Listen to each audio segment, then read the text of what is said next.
Assalamualaikum warahmatullahi wabarakatuh.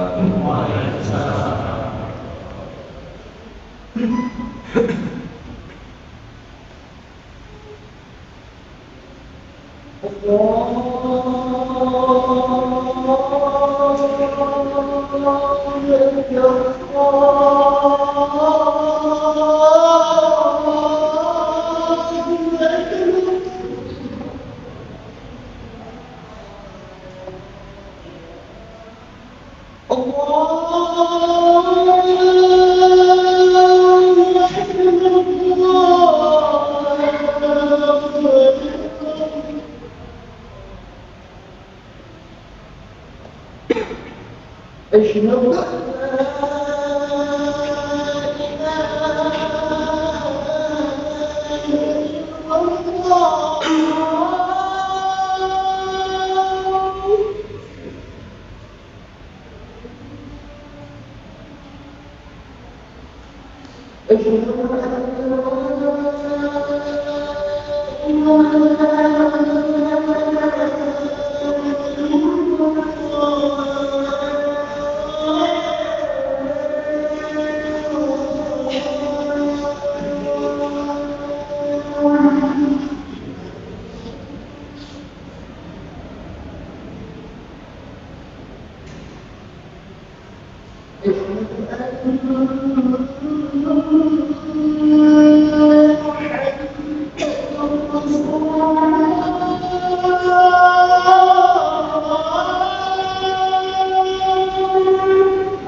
nahmaduhu wa nasta'inuhu wa nastaghfiruh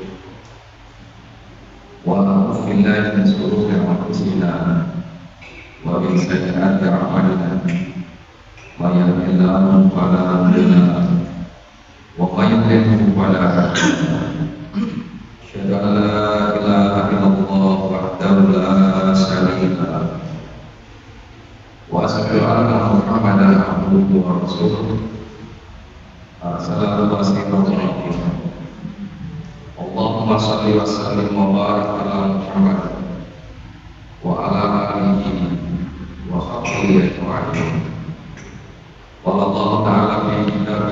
الرجيم أعوذ بالله من الشيطان الرجيم بسم الله الرحمن الرحيم يا أيها الذين آمنوا اتقوا الله حق تقاته ولا تموتن إلا وأنتم مسلمون صدق الله العظيم.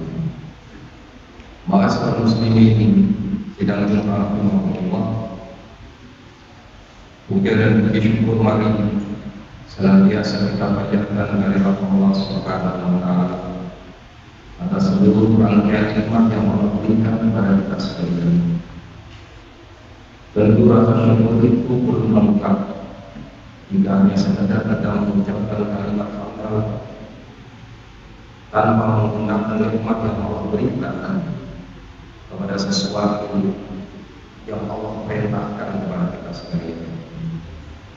Hari ini merupakan wujud rasa syukur kita kepada Allah.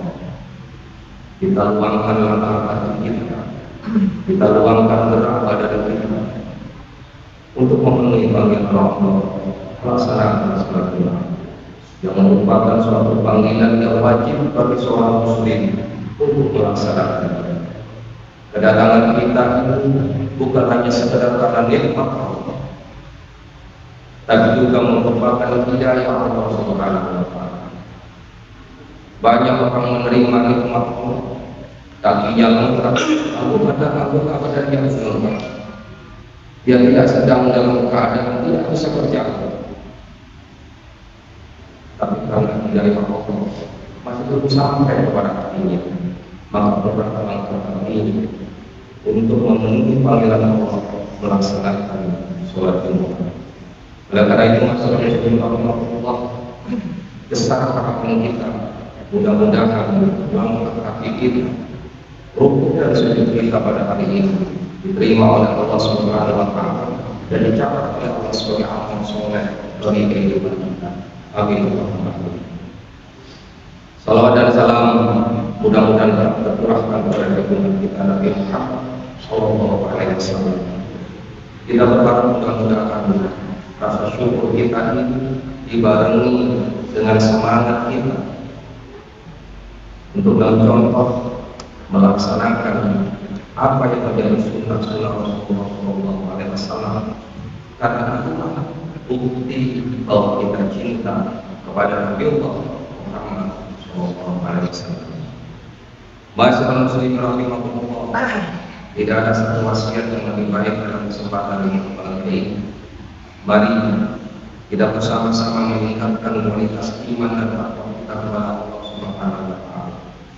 Mudah-mudahan dengan iman dan takwa kita akan menjadi sebab kemudahan bagi kita ketika kita menghadap kepada Allah dan memudahkan langkah kaki kita untuk menuju capai surga Allah Subhanahu wa Ta'ala. Ma'asyiral muslimin rahimahullah, menghitung nikmat Allah merupakan pekerjaan yang sulit. Kenapa pekerjaan yang sulit? Karena Allah Subhanahu wa Ta'ala menjelaskan di dalam Al-Quran, wa in ta'uddu nikmatallahi la tuhsuha. Dan jika kamu sekalian menghitung nikmat Allah, maka tidak ada satu manusia di muka bumi ini, bahkan alat yang canggih sekalipun tidak akan mampu menghitung nikmat Allah yang memberikan kepada kita. Ma'asyiral muslimin rahimahullah, meskipun nikmat yang Allah berikan ini banyak, hampir mayoritas manusia banyak hati, mereka merasa bahwa nikmat yang Allah berikan ini merupakan anugerah yang luar biasa. Mereka tertipu karena mereka tidak menggunakan nikmat yang Allah berikan semaksimal mungkin.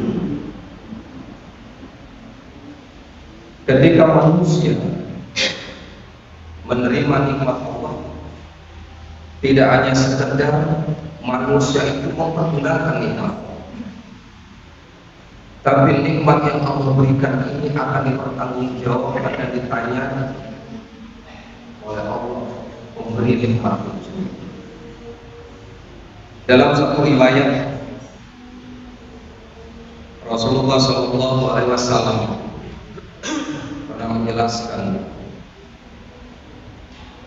bahwa kedua kaki seorang hamba tidaklah berpindah pada hari kiamat hingga ia ditanya mengenai umurnya, di manakah dia habiskan. Pertanyaan yang kedua, Allah akan mempertanyakan ilmunya, di manakah dia amalkan. Kemudian Allah mempertanyakan tentang hartanya, dari mana ia dapatkan dan kemana ia belajar. Dan yang terakhir, Allah akan mempertanyakan tentang anggota badannya, di manakah anggota badan itu ia pergunakan. Anggota badan itu Allah ambil kembali. 4 pertanyaan ini masih harus dijawab. Bukan pertanyaan yang mudah, tapi pertanyaan yang sangat-sangat menyulitkan kita sekalian. Bagaimana tidak? Allah Subhanahu wa Ta'ala mempertanyakan tentang umur kita. Kemana umur kita habiskan? Kadang manusia baru merasa umurnya bertambah ketika ada perubahan tahun. Ketika ada perubahan tahun, manusia baru merasa bahwa dirinya usianya bertambah 1 tahun. Padahal konsep Islam tidak mengajarkan seperti itu. Pertambahan umur tidak harus menunggu 1 tahun. Dari detik satu ke detik yang lainnya, hakikatnya Allah telah tambah umur. Dari detik ke menit, menit ke jam, jam ke hari, hari ke minggu, minggu ke bulan, bulan ke tahun. Itu merupakan hakikat Allah telah menambah umur kita. Kemana? Dari detik satu ke detik yang lain kita pergunakan apa? Umur kita. Atau hanya sekedar kita menonton TV? Atau hanya sekedar kita main HP? Inilah hakikat penambahan usia. Tidak harus menunggu 1 tahun. Ini akan dipertanyakan di hadapan Allah Subhanahu wa Ta'ala. Belum lagi Allah akan mempertanyakan tentang ilmu. Setiap manusia berkewajiban untuk mengamalkan ilmu, karena ilmu ini akan bisa memberikan satu penerangan bagi manusia. Bisa jadi dengan kata-kata kita orang yang asalnya tidak baik menjadi baik. Dan setiap manusia pasti diberi oleh Allah ilmu. Belum lagi Allah akan mempertanyakan tentang harta itu. Dari mana harta itu berasal? Kemudian kita kembangkan harta itu, kita belanjakan. Berbicara tentang harta masyarakat muslim rahimahullah, para sahabat sangat berhati-hati betul, karena memperoleh harta ini harus melalui jalan halal dan haram. Ketika kita mungkin masih ingat bagaimana Allah Subhanahu wa Ta'ala memberikan fasilitas kepada Nabi Adam dan Hawa. Ya Adam uskun anta jauhkan jannah wa kula minha ragadan haitsu syi'tuma wa la taqrabu hadhihi sajarah. Bagaimana Allah memfasilitasi Adam dan Hawa ketika Allah memberikan kenikmatan di surga. Tidak ada satu fasilitas pun yang dilarang oleh Allah Subhanahu wa Ta'ala, kecuali dari sekian ribu fasilitas yang Allah sediakan, hanya satu fasilitas yang tidak diperbolehkan oleh Allah kepada Adam untuk mendekati, yaitu pohon durian. Ketika Nabi Adam alaihissalam melanggar aturan Allah ini, dia mengambil dua buah. Dia hanya merasakan satu gigitan saja, maka Allah pun akan menghapus seluruh fasilitas yang Allah berikan kepadanya. Ada yang harus turunkan ke muka bumi ini untuk berpeluh-peluh keringatnya, tidak seperti itu. Yang menjadi pertanyaan kita, kalau Adam hanya memakan satu gigitan makanan yang haram, kemudian Allah hapus kenikmatan itu, bagaimana dengan ini?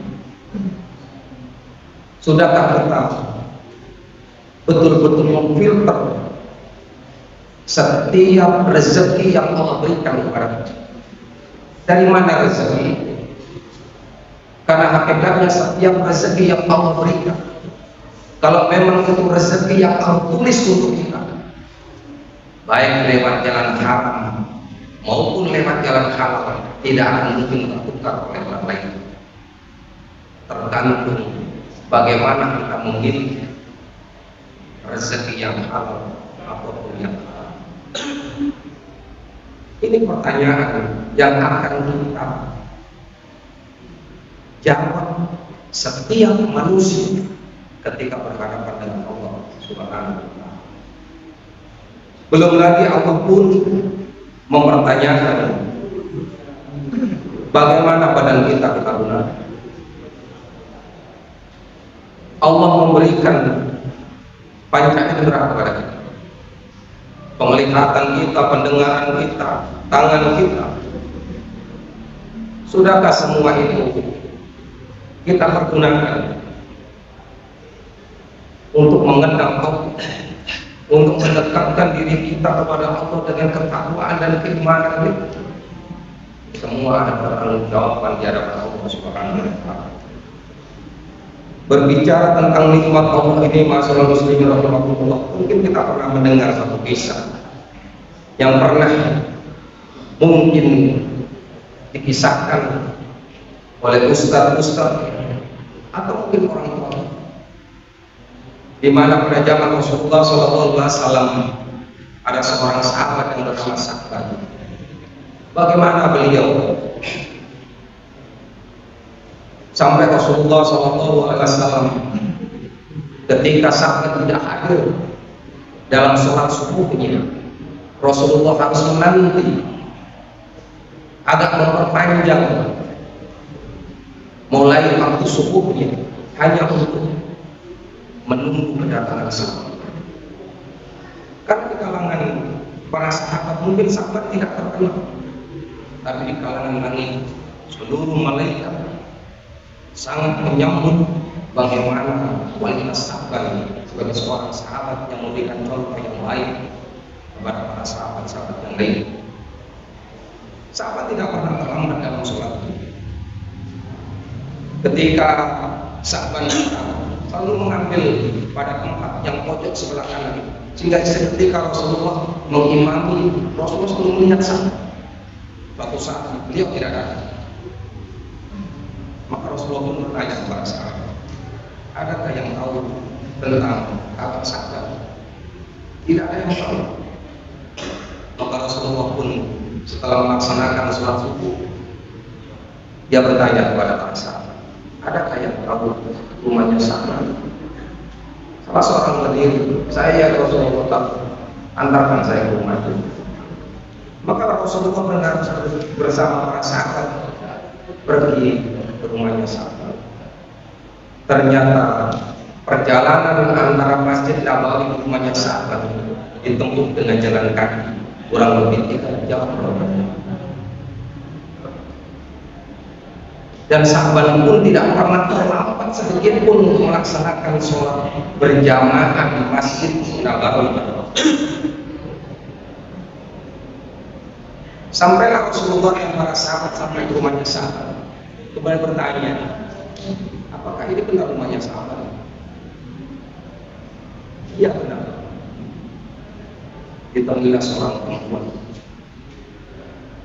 dan seorang perempuan itu menangis. Kemudian bertanya, Rasulullah SAW bertanya, saya ini ketemu siapa?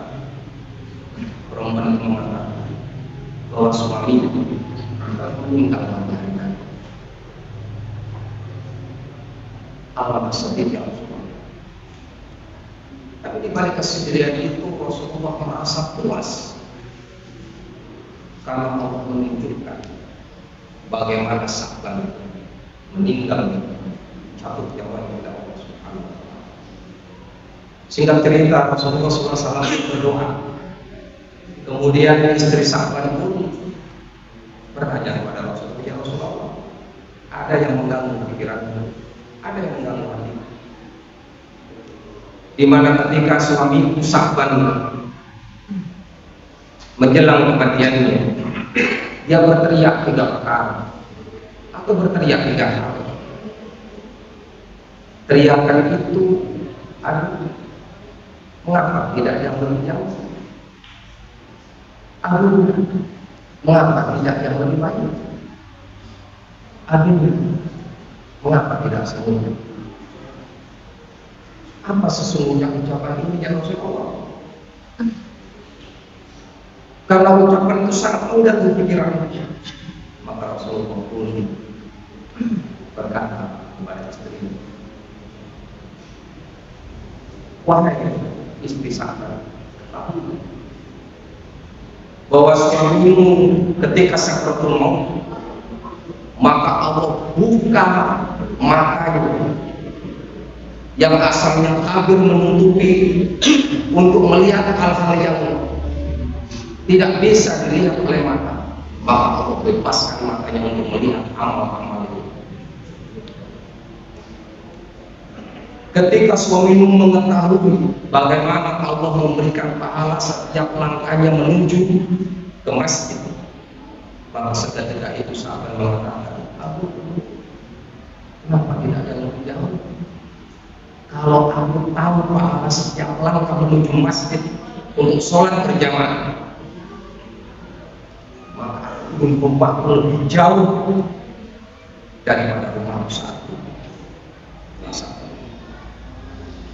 Kemudian yang kedua, mengapa tidak semua? Mengapa tidak yang lebih baik? Ketika sahabat hendak pergi ke masjid, begitu dia keluar rumah, angin kencang begitu hebat, maka sahabat pun kembali untuk merangkap pakaiannya. Pakaian yang dia gunakan untuk sholat, pakaian yang bagus, yang di luar adalah pakaian yang biasa-biasa saja, karena dia ingin memberikan yang terbaik untuk Allah dalam beribadah. Sampai di tengah jalan dia menemukan ada seseorang yang kedinginan, maka baju yang di luar itu dia berikan kepada orang yang kedinginan itu. Pahala memberikan pakaian yang busuk itu Allah tampakkan pahalanya, maka dia sekali lagi menyesal. Aduh, mengapa tidak yang lebih baik? Seandainya yang aku berikan bukan pakaian yang luar, pakaian yang dalam, tentu Allah akan memberikan pahala yang lebih baik dari pahala saat ini. Kemudian yang ketiga, ketika sahabat yang makan, ada seorang meminta minum. Dia berkata, wahai sahabat, aku ingin makan. Aku sudah 3 hari tidak makan. Maka sahabat pun harus membagi roti dan susunya. Dia berikan separuh-separuh, dan itu ditampakkan pahala oleh Allah Subhanahu wa Ta'ala ketika sahabat pun. Maka sahabat pun menyesal, aduh, mengapa tidak semua? Mengapa harus aku bagi? Mengapa harus setengah-setengah? Seandainya makanan itu aku berikan semuanya, tentu Allah akan memberikan pahala yang luar biasa. Karena setiap manusia yang sakaratul maut akan dibuka oleh Allah tabir matanya untuk melihat amal-amal keseharian semua manusia. Mungkin ketika kita nanti sakaratul maut, mungkin kita pun akan menyesal sebenarnya sahabat menyesali amal. Tapi mungkin bedanya saat lagi menyesali amalannya karena dia belum maksimal melaksanakan amalan itu.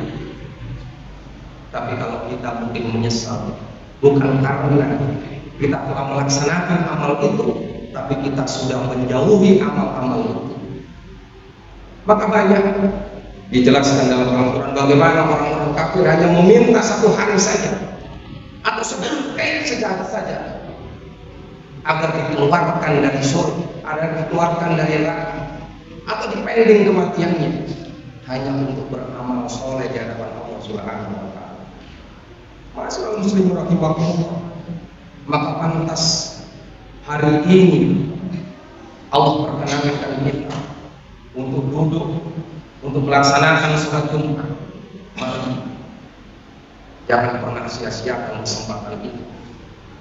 Karena bagaimanapun umur bukan milik, tapi milik Allah Subhanahu wa Ta'ala. Mudah-mudahan masyaallah muslim rahimahullah, Allah jadikan kita sekalian apa yang paling bersyukur kepada Allah Subhanahu wa Ta'ala dengan menggunakan seluruh fasilitas yang Allah berikan hanya semata-mata ikhlas karena Allah Subhanahu wa Ta'ala, menjalankan ibadah hanya kepada Allah Subhanahu wa Ta'ala. Barakallahu lakum fil Qur'anil Karim wa nafa'na ayatum bima fihi min ayatin wa dzikril hakim innahu huwal ghafurur rahim.